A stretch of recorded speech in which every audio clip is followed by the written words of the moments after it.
coming home like a train. Kingston Town joined by Gurners Lane, and Gurners Lane gets up to win the cup. And next to Kingston Town. Yeah, a thrilling moment there in 1982 for the enforcer Mick Dittman, booting home Gurners Lane to win the 82 Melbourne Cup. Well, Queanbeyan's Mark Webber flew Australia's flag very proudly a couple of weeks ago at Brands Hatch in... Sub-Zero's kick. He's 2.5 in front of Vianda Cross and Castletown. Sub-Zero clear. Vianda Cross won't get him. And the Melbourne Cup of 1992 belongs to Sub-Zero. Yes, a day of glory at Flemington in 1992. Sub-Zero ridden by Greg Hall. And when we talk about days of glory, the Perth Glory, the soccer team has made an enormous impact already in its short... Vintage Crop is storming home on the outside. Vintage Crop on the outside grabs the Arconic and Mercator, and the cup is going back to England. And Vintage Crop has won the Melbourne Cup. Yes, Michael Kinane enjoying a great moment at Flemington in 1993, and of course aboard Oscar Schindler in the Cup of 1996. Well, young Melbourne apprentice Brent Stanley certainly brought good fortune to these stables here at Hobson's Lodge with a copybook ride to boot home the outside Arctic Scent to win this year's Caulfield Cup. Like Damien Oliver last year, if Brent can complete the Cups double on Tuesday, it certainly will be a fairy tale part of his career. As Kim Sporton reports, the impact of the Caulfield Cup on these stables has been really evident. A stable previously dogged with great disappointment.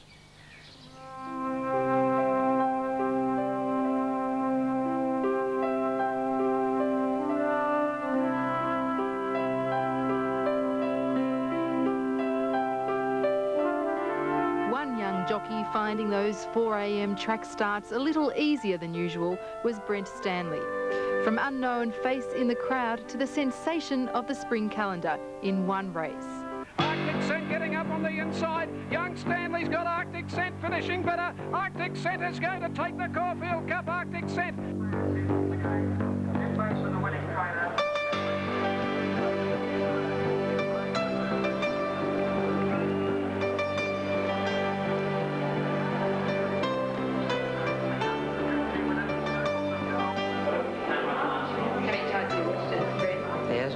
It was just a buzz winning it. It's a feeling where you really can't explain. It just gives you the biggest feeling ever. I handled it pretty good. It was a bit of a shock to me actually, so just let it fly. It was the biggest moment in the 17-year-old's life, upstaging the biggest names in the business with a daring ride on a 30-to-1 roughie. Brent Stanley became the second apprentice in 30 years to win the coveted Caulfield Cup. But things haven't always come so easy. I was living with my grandmother. I moved to Sydney. I was apprenticed in Sydney for 3 months. Just before my time was finished up there, I broke my leg, so I went back home and I was at home for 6 months in plaster. That's when I met David. I went up to him Black Opal Day when Paint won his horse, and I just asked for the job, and he said, when your leg's right and everything's fixed up, to give him a call. You haven't looked back? No, I haven't looked back since. Arctic Scent's win was more than just a glorious dream come true for a baby-faced teenager.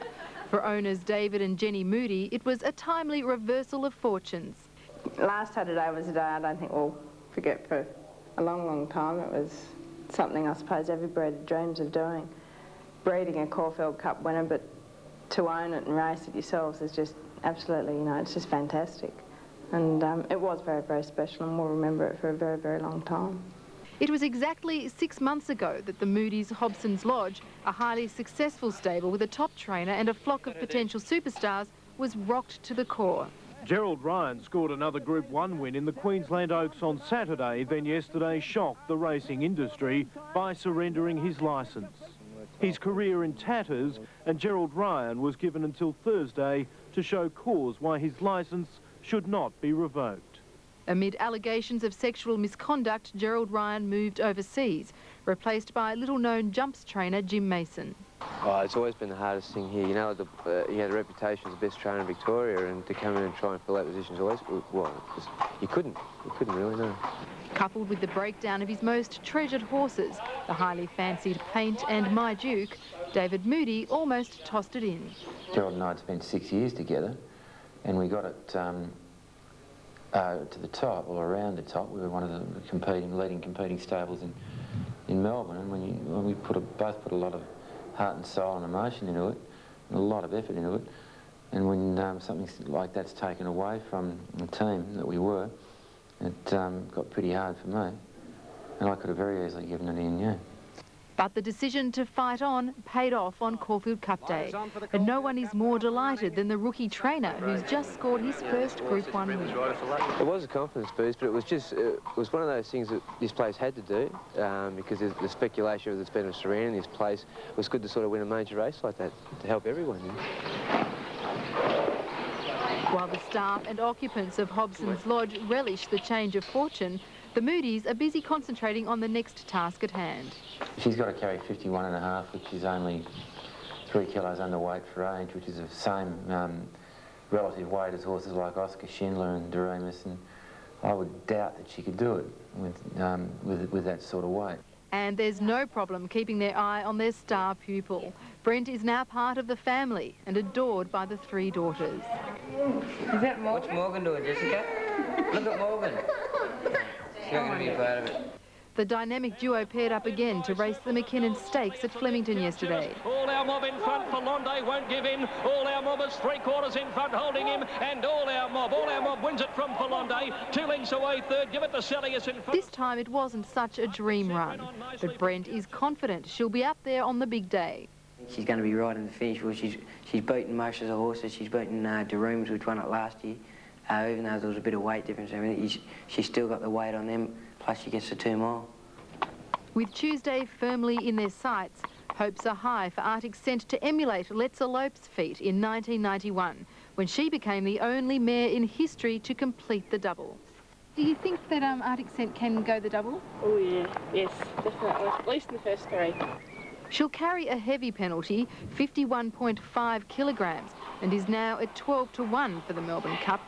Not bad going for a stayer born to sprint, a breeding error right from the start.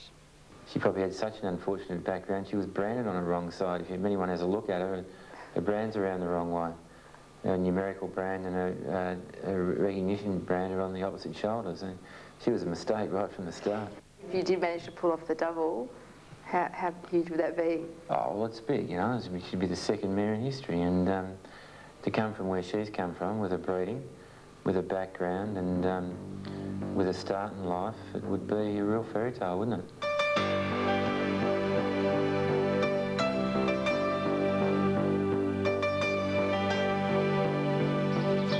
Yes, and the young man charged with the ride on Tuesday afternoon is with me right now. Brent, what are the nerves like 2 days away from the biggest moment of truth? Well, they're all right at the moment. I'll have to wait to see on the day when I get in front of all the crowd. I think it'll change. Just earlier in the program we saw Arctic Scent. She looks a very placid horse. Yes, she is. She's a very relaxed horse. She's very calm. She's a typical mare. She's very calm until she gets a lot of attention. They don't like that. So yesterday's trial in the McKinnon gave you great hope? Yes, it was a very good trial. She relaxed for the first time where she really went to sleep and had to keep on digging her up to keep racing. So that's a very good for the 2 miles. Does she sense the big occasions with the crowd? Yeah, she does. She's the best thing about her being a mare, usually they get tensed up. She gets in front of the crowd and she knows what she's there for, and she takes it as a business. So you'll have half of Queanbeyan here on Tuesday in Melbourne? Yeah, they're all flying down. They've been down from Saturday and they'll be down here all till Tuesday morning. Brett, terrific moment for you. You gave us a terrific thrill a couple of weeks ago at Caulfield. Let's hope things go very well for you on Tuesday afternoon. Yes, it'll be very good if they could. Yeah, Brent Stanley, the man that will be riding Arctic Scent, and we're at the home of Arctic Scent at the moment at David Moody and Jenny Moody's Hobson's Lodge, and a great expectation in the stable, let me tell you, about the outcome of the race on Tuesday. We'll take a break. You're watching Sports World. More to come in a moment.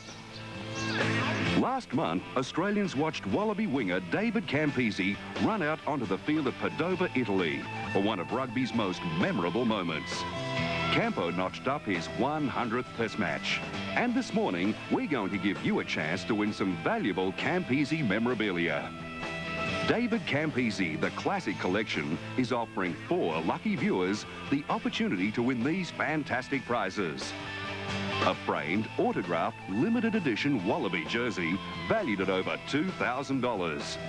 Second prize is this 3-dimensional image of the master in action. Third prize is a framed, autographed miniature Wallaby jersey and photo signed by Campo. And fourth prize is this great Ironbark Legends leather-bound book. Now, to lodge your entry for your chance to win this valuable Campese memorabilia, all you have to do is ring 0055 60636 and leave your name, address and telephone number. That number again, 0055 60636. The arms are in the air. The time will be inside Grant Bevan's time from last year. The high five for the crowd all along the forecourt of the upper. Paris Lane on the outside, and Impala finishing very strongly. Jern is in front with 100 metres left to go. Impala and Paris Lane are trying hard, but it's Jern for the Melbourne Cup. Jern is well clear, and Jern wins the race by a length and a half. Paris Lane. Yes, that was a day that Wayne Harris will remember for a long, long time, because he beat a Jern home to victory in the 1994 Melbourne Cup. We are now at the Hobson's Lodge in the sandpit, actually, with Sober Affair just about to have a little roll in the sand. But I'll just recap on that David Campese competition we spoke about earlier. The 0055 number is if, in fact, you're chasing that in the competition. Should, in fact, in the next couple of weeks, you feel as though no success came through the competition, you can ring and buy that great memorabilia. The number to ring is 002 in Sydney, 9977 4411. Well, as we mentioned earlier in the program, today in Noosa is the Noosa Triathlon, one of the great culminations. Remus is finding plenty. He's kicked away 2.5 in front of Nothing Like a Dane. Quick Ransom and Vintage Croc, but it's Remus nicely clear in the Melbourne Cup. He's got the Cup won. He's holding Nothing Like a Dane, and Remus wins the Cup. Yes, didn't that complete a couple of great weeks for young Damien Oliver last year at Flemington, having taken out the Caulfield Cup Melbourne Cup double in 1995. He's been in great form in Hong Kong. He rode a couple of winners for David Hayes just recently, and his preparation has been quite interesting.